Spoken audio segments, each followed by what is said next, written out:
Saya mau cerita satu kasus. Ini ada hubungannya dengan penerima KIP kuliah.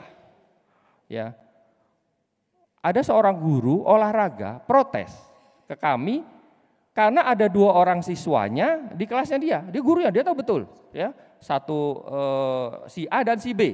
Si A ini pintar, banyak prestasinya, nilainya juga bagus. Si B ini nggak ada prestasinya sama sekali, nilai rapotnya juga lebih rendah dari si A. Overall lah, boleh dari semester 1 sampai 5 kata gitu. Tapi kok si B yang diterima, si A nggak keterima, padahal pilihan prodi dan PTN-nya sama. Kita pusing kan?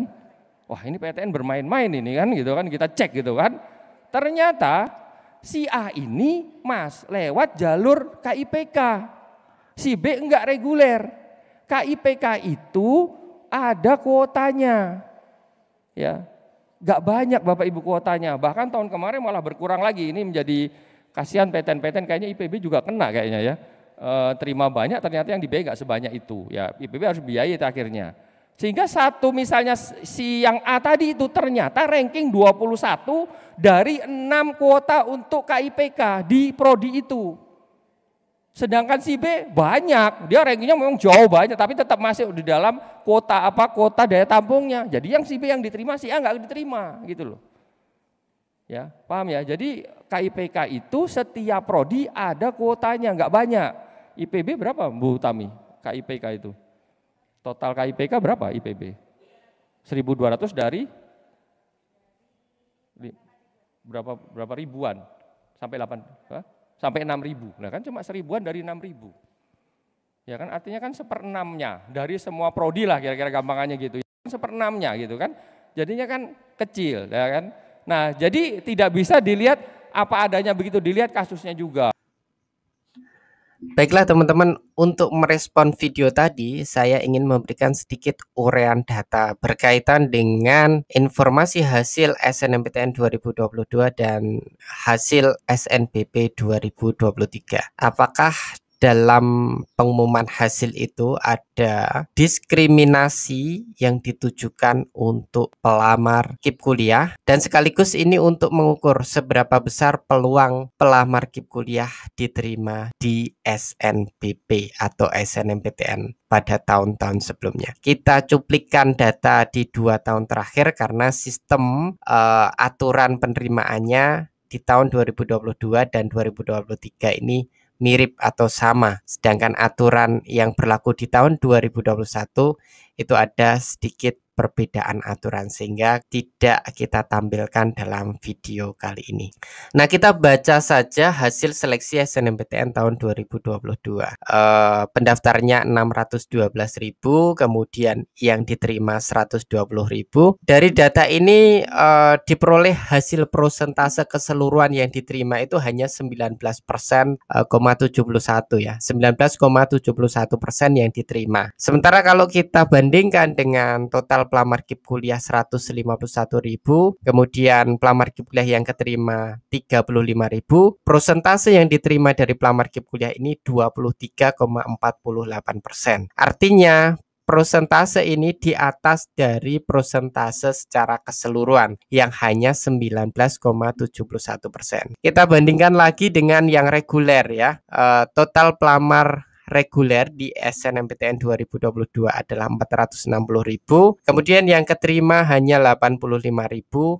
Lalu kalau di persentase peluang keterimanya pelamar reguler di SNMPTN 2022 itu hanya 18,47%. Artinya angkanya juga di bawah peluang pelamar KIP kuliah, yakni peluangnya 23,48%, atau bisa dikatakan dari 100 pelamar KIP kuliah di SNMPTN 2022, 23 diantaranya keterima. Sedangkan yang reguler dari 100 pelamar itu hanya 18 saja yang keterima. Dari data SNMPTN 2022 ini membuktikan bahwa ternyata pelamar KIP kuliah lebih besar peluangnya keterima di SNMPTN daripada yang reguler.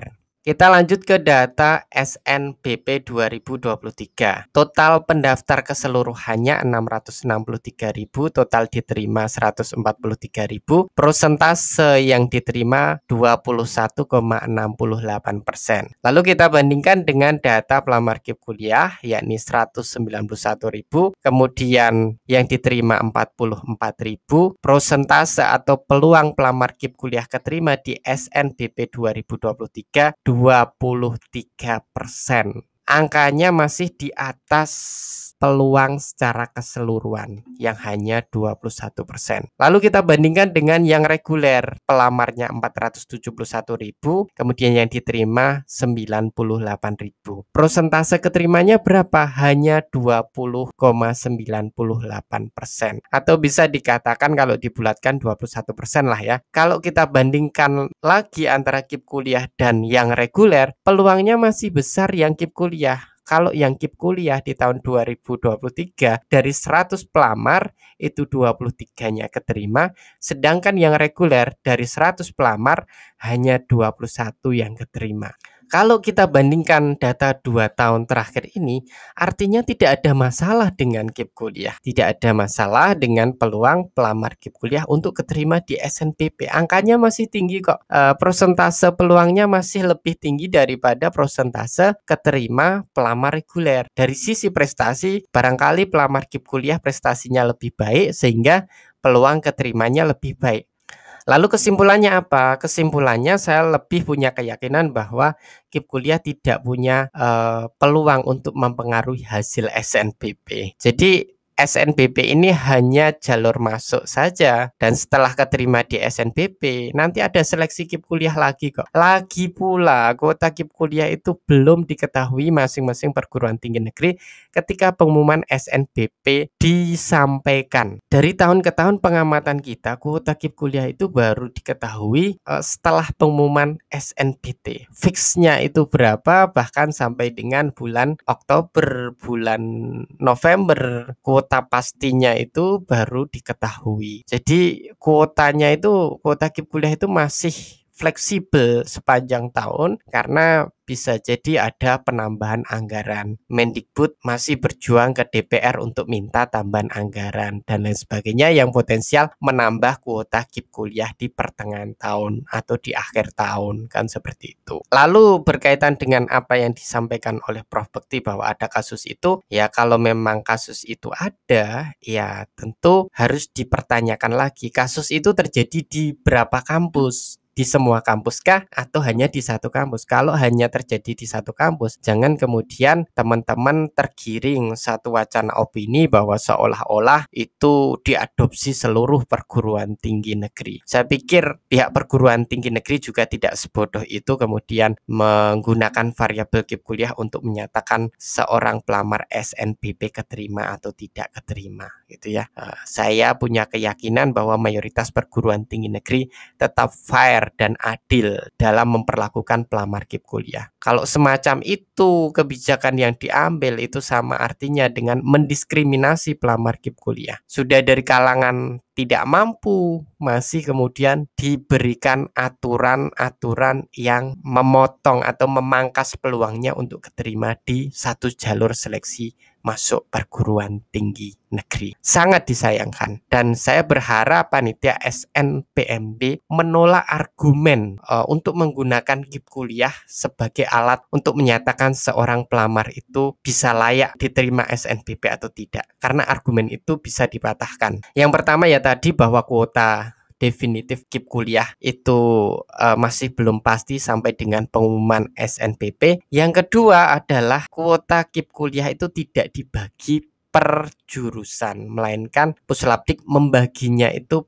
per akreditasi. Akreditasi A dapat sekian, B dapat sekian, C dapat sekian. Memang benar bahwa ada perguruan tinggi negeri yang sudah tidak menerima kuota KIP kuliah di akreditasi C. Kalau alasan menolaknya gara-gara siswa pelamar SNBP KIP kuliah itu mengambil jurusan terakreditasi C yang sudah sejak lama tidak mendapatkan kuota KIP kuliah dari Puslapdik itu masuk akal. Tetapi ketika penolakannya itu di prodi terakreditasi B atau akreditasi A, maka penolakan itu tidak bisa diterima. Itu diskriminasi. Karena ya tadi alasannya bahwa penentuan layak tidaknya KIP kuliah itu nanti setelah keterima di SNBP setelah diseleksi lagi oleh kampus masing-masing gitu. Jangan kemudian memutus harapan pelamar SNBP yang pakai KIP kuliah belum apa-apa kemudian dinyatakan tidak boleh keterima di SNBP karena kuota KIP kuliah di kampus kami kurang gitu ya. Itu tidak bijak sama sekali. Seperti itu ya teman-teman komentar kita ya. Semoga komentar ini kemudian